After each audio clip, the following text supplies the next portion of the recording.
Oklahoma, in the uncertain years just after World War I, was a place of harsh extremes, long, bitter winters, and stifling hot summers. Yet for all its hardships, Oklahoma in the 20s was a place to grow and to dream. It was near the town of Kingfisher that Thomas Walton, a struggling young farmer, and his wife, Nancy Lee, started their family. And it was here that their son, Samuel Moore Walton, was born. Sam quickly learned the value of hard work and perseverance, and his curiosity was revealed early when at the age of 3, he crept into the back row of a nearby schoolhouse and listened attentively to a half day of lessons. It was here, too, that Sam learned to hunt and occasionally joined his grandpa Lawrence on possum hunts. James Lawrence Walton, or Bud as he was known, was born almost 4 years after Sam, and they soon became great companions. In later years, their father recalled their mother's prayer that the sons would always remain close. It was his firm conviction that her prayers had been answered. As Sam approached school age, Thomas and Nancy Lee made a wise but, at the time, difficult decision. They sold all their personal property in a public sale, except for Sam's mare Trix, and moved to Springfield, Missouri. Here, Tom went into business with the Walton Mortgage Company as a farm loan appraiser. And it was here, and later in nearby Marshall, Missouri, that the Waltons felt their sons would receive a quality education. It wasn't long, however, before the storm clouds of a growing national depression began to gather. Thomas was transferred to Shelbina, Missouri, to assist in mortgage foreclosures, and Sam and Bud did what they could to help out. Sam milked the family's Jersey cow, and both boys found customers and delivered the milk. But heavy responsibilities at home did not keep Sam from pursuing his many other interests.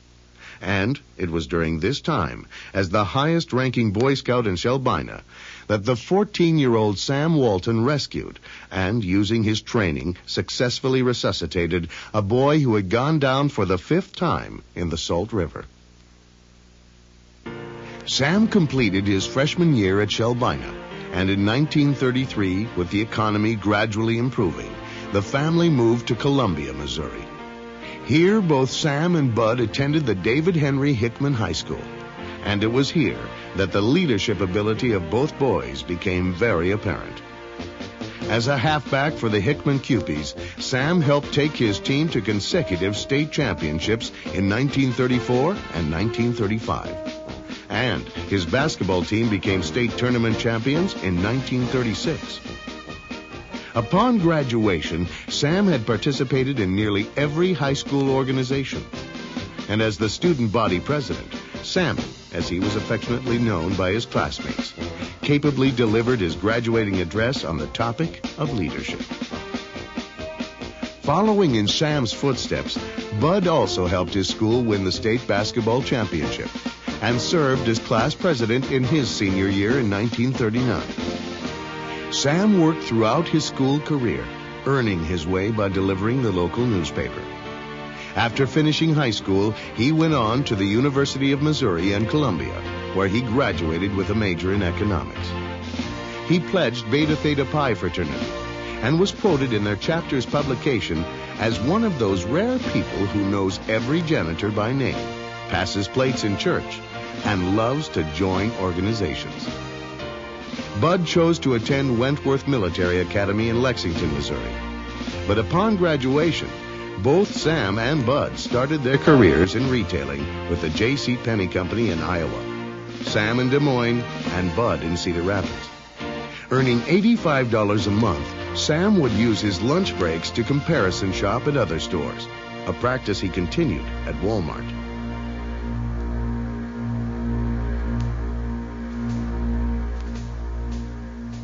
World War II, though, would put a temporary end to retailing. Sam served as a captain in the Army Intelligence Corps from 1942 to 1945, moving 16 times during his tenure. Bud became a naval aviator, flying many combat missions from a carrier in the South Pacific. It was after Sam was on active duty that he married Helen Robson of Claremore, Oklahoma, the daughter of Hazel and L.S. Robson, a prominent lawyer, rancher, and banker. Sam first saw Helen when both were students in Columbia. She was on the swim team at Christian College, and he had been a referee at one of her meets. She and Sam renewed acquaintances when, quite by chance, he spotted her again, a couple years later, at a Claremore bowling alley. Snowy Utah was the last of their many Army moves, but only one chapter in this lifelong love affair. Sam has always been quick to credit Helen's dedicated support and companionship to his success with Wal-Mart.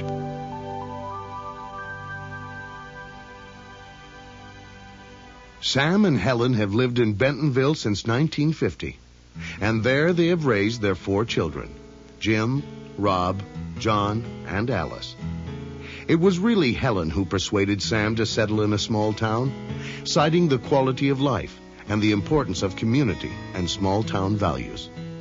And it was due in large part to Helen and her tireless involvement in school, civic, and church activities that the guiding values of Wal-Mart also centered about the community and family. Sam tries to encourage the same values in his Wal-Mart associates. I personally would like to see many of our people settle down in Wal-Marts like Bentonville, Arkansas, for instance, or Neosho, Missouri. They'd be fortunate. Or Fayetteville, Arkansas, and plant their roots and become members of the Chamber of Commerce and become the church of their choice, the Rotary Club, and get their home paid for and become leaders in their community. Sam and Helen's family has always included the growing family of Wal-Mart associates. And throughout his career, Sam has personally made it his trademark to visit as many associates as he could, traveling to stores on a frequent and regular basis. The partnerships that Sam and his family have created are based on common values: love of home, love of family, and a genuine concern for others.